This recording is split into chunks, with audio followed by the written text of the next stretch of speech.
जब आप social sites पर जाते हैं और वीडियोस देखते हैं तो उनमें आपको दिखता होगा कि हाई टनल्स के अंदर और बड़े बड़े पॉली हाउसेस के अंदर टमाटर के बड़े पेड़ और उन पे लदा हुआ टमाटर जब आप देखते हैं, इस तरह के वीडियोस आपको सबसे ज़्यादा जो है वो इज़राइल से आपको मिलते हैं।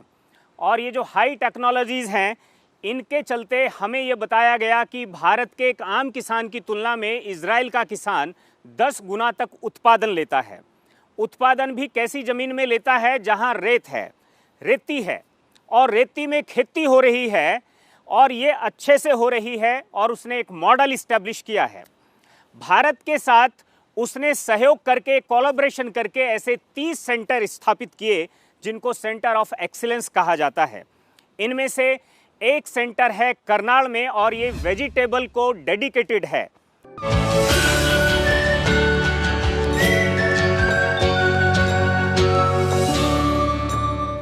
इस सेंटर के मैं कुछ नमूने आपको दिखलाऊंगा, यहाँ पर क्या कुछ चल रहा है ये दिखलाऊंगा।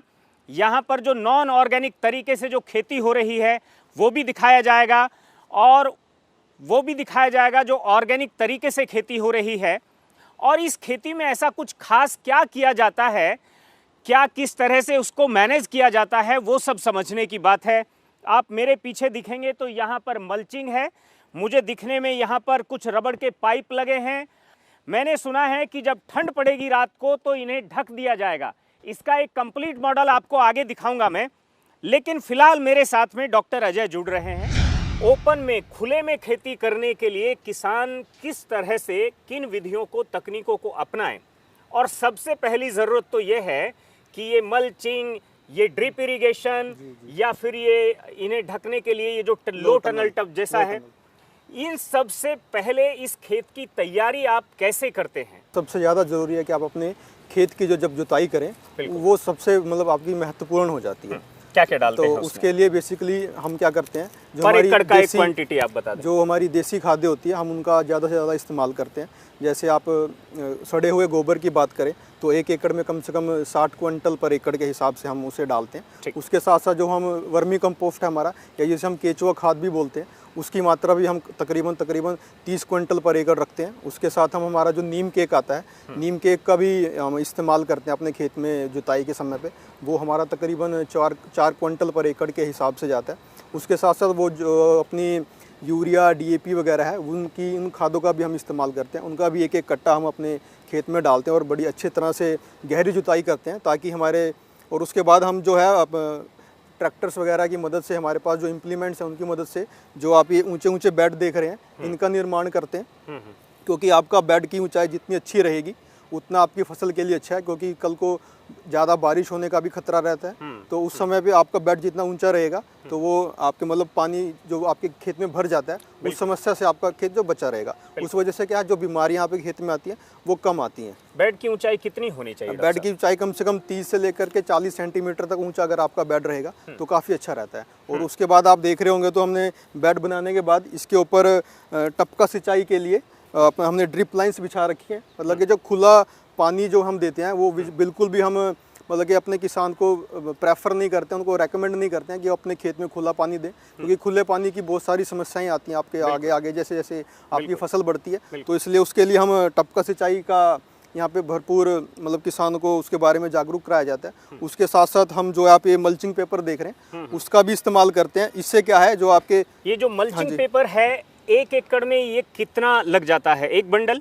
सर नहीं, 1 एकड़ में तकरीबन आपके 4 से 5 बंडल के तकरीबन लग जाते हैं आपके। और एक बंडल की कॉस्ट क्या आती है? एक बंडल की कॉस्ट तकरीबन आपके 2600 से 2700 रुपये के आसपास की पड़ती है। मतलब कि कुल मिला के अगर हम बात करें तो 1 एकड़ में 14 से 15 हज़ार रुपये खर्चा मतलब इसमें पड़ जाता है। और इसमें अगर आप हरियाणा के फार्मर्स हैं तो सरकार की तरफ से भी आपको 50% सब्सिडी हम सरकार प्रोवाइड करती है। एक बात हम साथ के साथ और समझने की कोशिश करेंगे। ये बात कही जाती है कि जब आप इनऑर्गेनिक सब्जी से ऑर्गेनिक वेजिटेबल की तरफ, ऑर्गेनिक सब्जियों की तरफ शिफ्ट होते हैं, ऑर्गेनिक खेती की तरफ शिफ्ट होते हैं, तो आपको दिक्कतें आती हैं, आपका उत्पादन कम होता है, 4 साल तक तो कुछ होता ही नहीं है।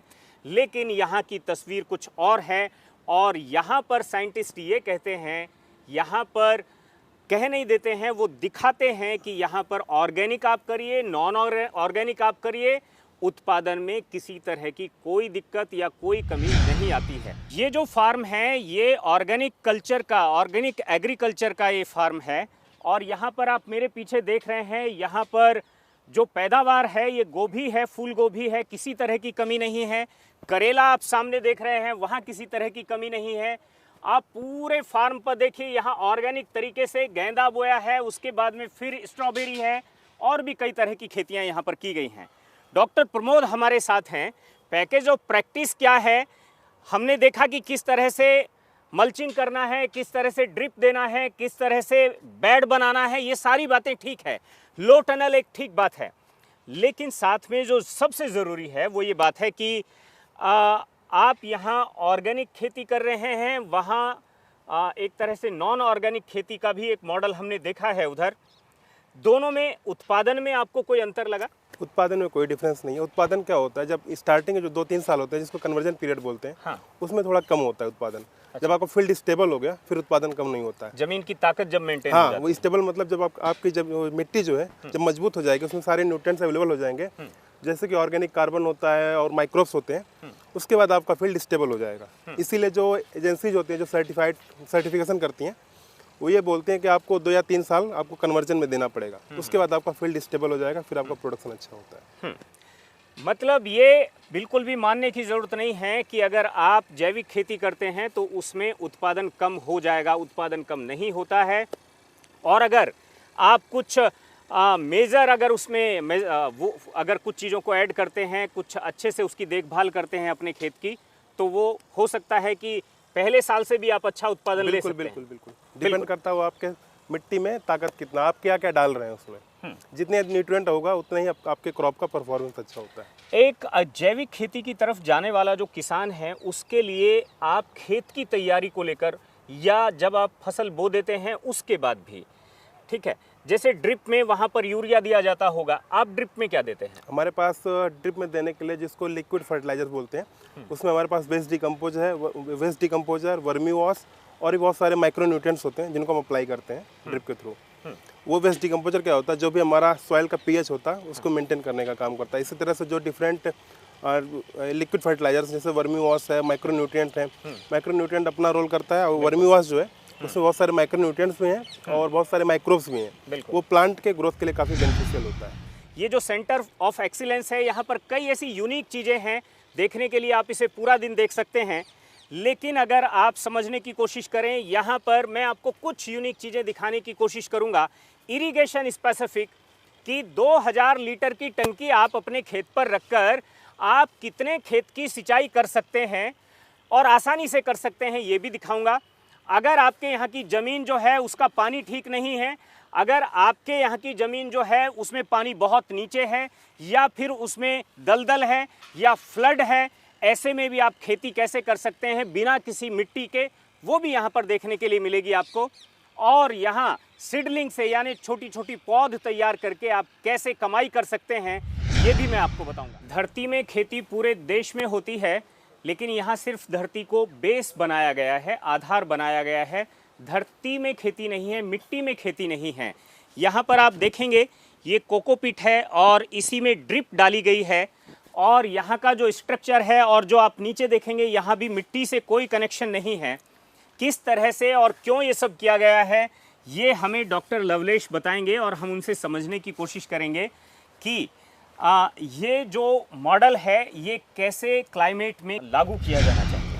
जी सर, इसका जो मेन उद्देश्य है इसे करने का वो उस एरियाज़ में है जहाँ की जैसे सॉइल में दिक्कत है, या तो उसमें सॉल्ट की मात्रा ज़्यादा है, एसिड की मात्रा ज़्यादा है, या फिर पथरीली ज़मीन है जहाँ पे खेती नहीं करी जा सकती, या पानी नहीं है, पानी की कमी रेत है पूरा। सर, या फिर ये उस जगह के लिए भी है कि जब आपके पास ज़मीन ही नहीं है, आपको छत पे करना है, मान के चलिए घर पे कोई टेरेस फार्मिंग करना है, तो उस जगह के लिए भी ये चीज़ बेस्ट है। जैसलमेर में भी ये किया जा सकता है। बिल्कुल।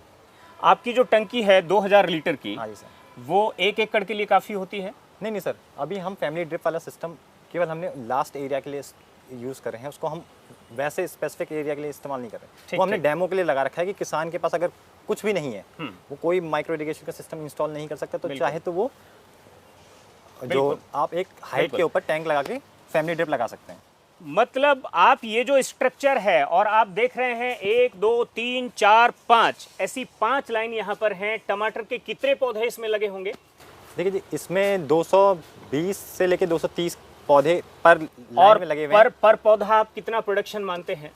पर पौधा हमारा 7 से 10 केजी पर प्लांट आ जाता है। इसको अगर मल्टीप्लाई करें तो आपको तो अंदाजा ही होगा जी टिप्स देखिए, पर। इस पे फिर डिपेंड करता है कि आपके स्ट्रक्चर में कितने पौधे लगे, क्योंकि देखिए हम लेके चलते हैं 10,000 पौधे। हाँ हाँ। किसान यही जो आप बेड से बेड की दूरी देख रहे हैं उसको थोड़ा सा घटा देता है, तो ओके। उसके पौधे नंबर ऑफ पौधे की संख्या बढ़ जाती है। ठीक है, तो उसके 11,000 पौधे आ जाते हैं। उसको कितना हुआ? हाँ। कितना मल्टीप्लाई तो अगर हम 7 से 10 की भी करते हैं तो अगर हाँ। आप 10,000 से गुणा करेंगे तो आपका ये 1 लाख केजी के अराउंड आपका बैठ जाता है। The yield will be great because we can afford these kind of greenhouses, these kind of drip irrigations, these technologies. You will have 3 times the yields in some places, not all places. Some of your farmers are terrific. Some of your farmers are doing amazing work, and so they manage to equalize and to do great things. It's much simpler this way, but it doesn't mean that it's the only way. Okay, so the farmer here, if they want to come and learn, they can see a whole array of things and learn. We develop and we sell, we export like any other country. We export all around the world, not just in India. We have abilities. We have some things that I think you know. Cherry tomatoes came from Israel. That's our development. There are some specific varieties of these colored tomatoes that are tiger tomatoes called. Some various capsicums that we developed. But these are not what we promote in the excellence centers. Here, we're trying to grow yield.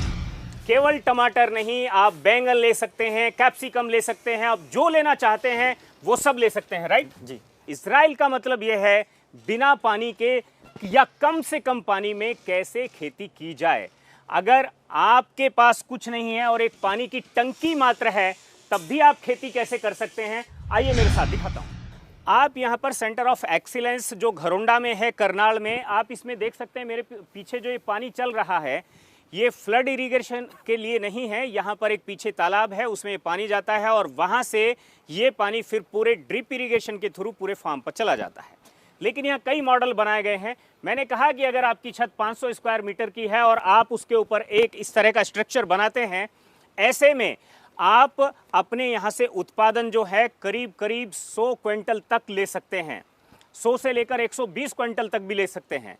ये वहाँ का एक calculation बनता है। और ख़ास बात यह है, उसके लिए कोई फ्लड इरिगेशन की ज़रूरत नहीं है, ऊपर मिट्टी चढ़ाने की ज़रूरत नहीं है। सिर्फ एक टंकी आपको छत पर रखनी है। आपकी टंकी 2000 लीटर की हो या फिर 500 लीटर की हो या 5000 लीटर की हो, काम करेगी।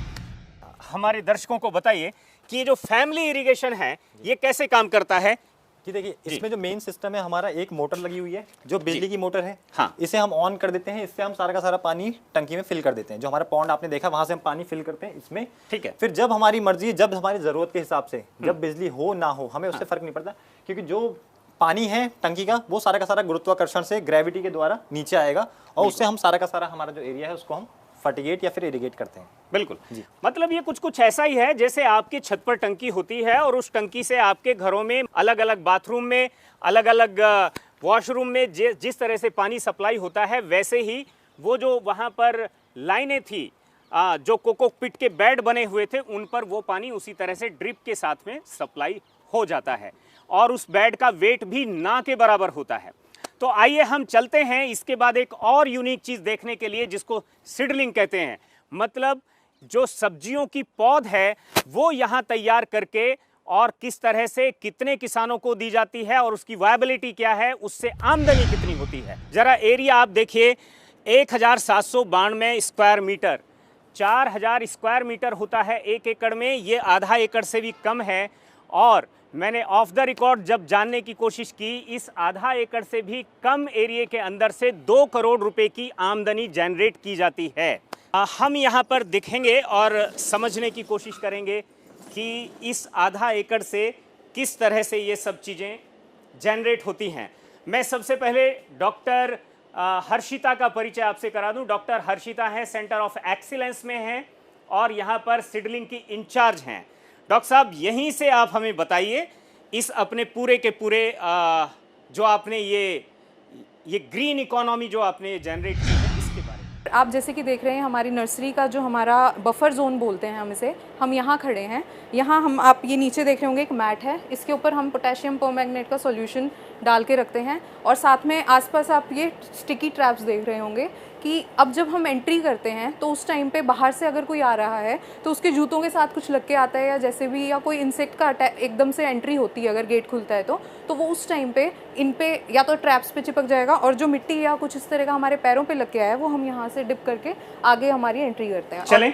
हाँ जी, मतलब अगर आपको आगे बढ़ना है तो आपके जूतों, हाँ जी, यहाँ ये से पोटेशियम परमैंगनेट का सॉल्यूशन होता है। सॉल्यूशन हाँ जी, यहाँ पर है, आपके जूतों डिसइंफेक्टेंट से होता है। ये यहाँ पर, हाँ जी, ये खत्म। और दीवारों पर आपने देखा यहाँ पर नीला है, पीला है, हरा है और ये तमाम तरह के कीड़े इस पर आप लाखों करोड़ों में देखेंगे, इस सबको यहीं कैप्चर कर लिया गया है। हाँ जी। अभी हम और ये आगे हमारा चलेंगे। नेक्स्ट गेट रहेगा। हाँ। 2 गेट रहते हैं इसमें। पहला गेट, हाँ। पहले उसको बंद करके फिर हम दूसरे की एंट्री करते हैं। ये छोटे छोटे बच्चों की नर्सरी है, ठीक है। और ये एक बार मैं चाहूंगा अजेंद्र को, अजेंद्र एक बार ओवरव्यू जो है पूरी की पूरी नर्सरी का यहाँ से आप लीजिए। वहाँ पर सावधानी बरती गई थी, उसके बाद भी वो जो कीटाणु हैं, वो जो बैक्टीरिया हैं, वो हानिकारक जो कीट हैं वो यहाँ अंदर आ जाते हैं, लेकिन उसके लिए भी यहाँ पर बहुत सारी ये इंतजाम यहाँ पर किया गया है ताकि वो चिपक जाएं। अब मैं हर्षिता के पास चलता हूँ। डॉक्टर साहब, आप हमें ये बताइए इसके बारे में कि यहाँ किस किस तरह की नर्सरियाँ हैं। फार्मर्स के लिए हम तैयार कर रहे हैं यहाँ पे हमारी सीडलिंग सॉइललेस मीडिया में हम तैयार करते हैं, जिसमें कि हम ज़्यादातर हमारा यूज़ जो रहेगा वो कोकोपीट का, परलाइट और वर्मिकुलाइट का रहता है। मिट्टी रहित जिसको बोलेंगे हम, उस तरह से हम तैयार करते हैं। और फार्मर्स जो हैं सिर्फ हरियाणा के नहीं, दूसरे स्टेट से भी हमारे पास फार्मर्स आते हैं जिनके लिए हम कोकोपीट के अलावा आप बाकी 2 चीज़ें जो बता रही हैं वो क्यों इसमें डालते हैं? उनका अलग अलग रोल है। सब तीनों मटेरियल का अपना अलग रोल रहता है इसके अंदर। कोकोपीट है जैसे कि उसकी ये पोरोसिटी अच्छी होती है, एक वो ग्रोइंग मीडिया, पानी को रिटेन करने की कैपेसिटी अच्छी होती है, साथ साथ एरेशन, और उसमें जो वर्मिकुलाइट और परलाइट है हमारा, वो उसमें एरेशन को, पीएच को मेंटेन करने में, इन चीज़ों में हेल्प करता है हमारे मीडिया के अंदर। बाउंडिंग भी एक तरह से आप कह सकते हैं। बाउंडिंग का मतलब ये है कि अगर इस टमाटर के पौधे को सिर्फ कोकोपीट में उगाया जाता तो इसकी बाउंडिंग ऐसे गमला नुमा न बनती। तब ये हो सकता है कि इसकी रूट जो है वो डैमेज हो सकती थी, लेकिन इसमें जो एक अनुपात डॉक्टर साहब ने बताया है उसकी वजह से ये फिर आराम से वहीं रख दिया गया और इसको कोई हानि नहीं हुई। दरअसल यहाँ पर सबसे बड़ी बात यह है कि यहाँ पर जो नर्सरी तैयार हो रही है, आप देखेंगे हर बॉक्स के अंदर, मतलब हर बीज जो है उसका जर्मिनेशन हुआ है। आमतौर पर नर्सरियों में ऐसा नहीं पाया जाता है। मैं डॉक्टर हर्षिता से जानने की कोशिश करूंगा क्या यहाँ जर्मिनेशन का रेशो जो है वो किस परसेंटेज तक रहता है। सर, हमारा जो जर्मिनेशन है ज़्यादातर क्रॉप्स में, मेजर क्रॉप्स जो हमारी कुकुरबिट्स हैं उनमें हमारा 95 to 100% है। मतलब मेजरली 100% भी रहता है हमारा। खीरे में 100% जाता है।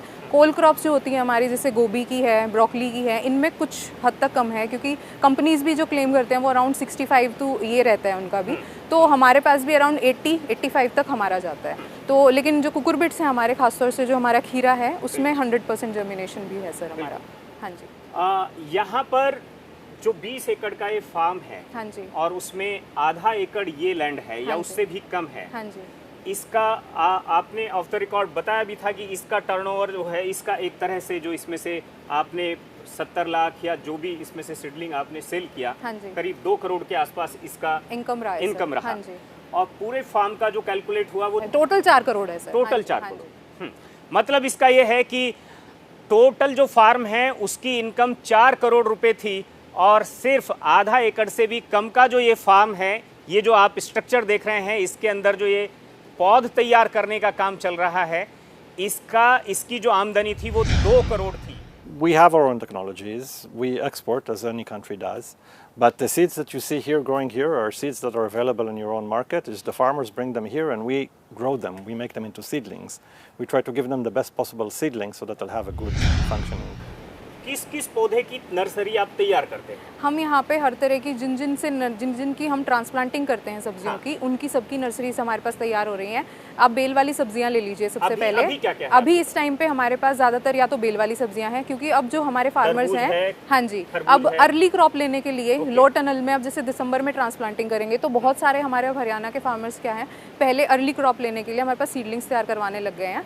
तो अब अक्टूबर नवंबर में इस टाइम पे सब सीड्स प्रोवाइड कर देते हैं हमें, ताकि उनको हम दिसंबर मिड तक या दिसंबर एंड तक सीडलिंग्स दे सके। तो ज़्यादातर तो तरबूज, ये सारा का सारा बुक्ड सीड हाँ है? जी, ये फार्मर्स का सीड है सर, सारा फार्मर्स का सीड है। आप फार्मर्स किसी ने को बुकिंग बेच ही नहीं सकते? नहीं, हमने अपने लिए, उसके लिए हमने किचन गार्डन का अलग से रखा हुआ है सेगमेंट, हम अपने सेल पॉइंट पे दे रहे हैं वो चीज़, जो अगर किचन गार्डन पर्पस से किसी को चाहिए। बट ये मेजर जो हमारे पास रहता है वो हम फार्मर्स को तैयार करके देते हैं। हमारे मेनली जो नर्सरी का जो है वो फार्मर्स के लिए है यहाँ पे। मतलब आप समझ सकते हैं यहाँ पर जो ये पौध है इसके लिए किसानों ने ऑलरेडी बुक करा चुके हैं, ऑलरेडी जो है वो बुक भी करा चुके हैं, उसका पैसा भी दे चुके हैं। अब तो यहाँ पर तैयार हुआ है और ये जाकर के उनके खेतों में ट्रांसप्लांट हो जाएगा। भारत में करीब 30 सेंटर हैं जो center for excellence with the Indo Israel cooperation से जिनको बनाया गया है, चलाया गया है और ये बखूबी रन कर रहे हैं। अगर भारत की हम बात करें, इजराइल की बात करें प्रोडक्शन की, तो हमें ये बताया गया कि करीब इजराइल में अगर सामान्य फार्मर की बात करें तो 10 टाइम प्रोडक्शन जो है वहाँ पर ले लेते हैं किसान। लेकिन अगर एक्सीलेंस, सेंटर फॉर एक्सीलेंस की बात करें यहाँ पर, तो साइंटिस्ट का ये कहना था कि अब हम बराबर हैं यहाँ पर। तो अगर इन टेक्नोलॉजी को अडॉप्ट किया जाता है तो निश्चित तौर पर किसान जो है भारत में जो प्रोडक्टिविटी है उसको 10 टाइम तक भी बढ़ा सकते हैं।